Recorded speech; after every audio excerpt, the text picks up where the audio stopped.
Next thing we want to talk about is equipment methods. So we're talking about the equipment that we use to secure the load and also the equipment that the load is sitting on, such as the trailer. And methods. The methods we're talking about are the methods we use to secure the cargo securement straps onto the trailer. So in this case, you could use the rub rail. You could actually use the bottom flange on the trailer as a securement point. There's other securement points like stake pockets, which is in this part of the rub rail right here. You could secure to a stake pocket. So this is the wench rail for the trailer, and as you can see, the flat hook is secured to that. And a point we want to make right here: you always want to try and keep the pulling force on the strap in line with the flat hook. So in this case, you don't want this flat hook to get in a position where it's at a complete 90-degree angle to the securement point. You could potentially snap this off. Other equipment methods are securing your cargo by actually having the freight tied to the headboard. So the headboard is another securement equipment method used in cargo securement. This would be another securement method. You could also use ratchet straps. We have Kinetine combination winch bar. It's called the combination bar because you have the tip that slips into the winch for tightening and loosening the winch strap. You also have a box end on here for loosening chain binders. So you can slip the end of your chain binder in here.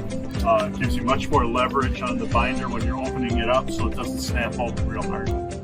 So one of the other things we'd like to point out is when you're inserting the tip of the winch bar into the winch, you want to go all the way through the winch cap so that the bar sticks out the other side.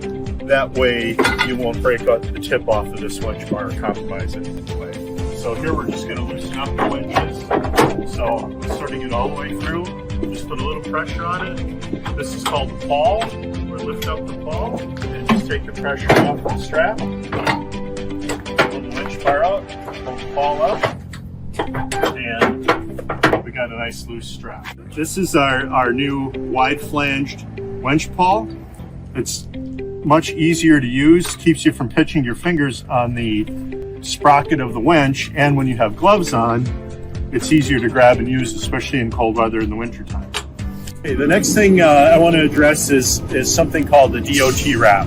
This is a common question that we get. This is another securement method for your straps.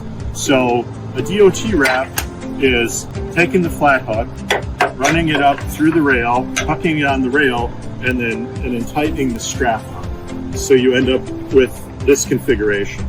This is called the DOT wrap. This is legal. It's not the best practice. Again, we prefer that the strap is run inside the rail so that there's not the chance that the strap would get damaged if there was a rail strike. This would be the preferred method. But if the cargo comes all the way out to the edge of the rub rail, or you just decided you're going to use the DOT wrap, you can do that. It's not illegal. One of the things that we're talking about is how to determine work and load limit on your cargo securement. So this is a Tyvek tag that Kinetine uses, and if you just look at this tag, you'll see on here 5,400 pound work and load limit. That's one way that you can determine your work and load limit. Another way that you can determine the work and load limit on cargo securement is you'll see that Kinetine actually stencils the work and load limit right onto their products. So in this case, it's a 4-inch winch strap. It has a work and load limit of 5,400 pounds or 2,450 kilograms.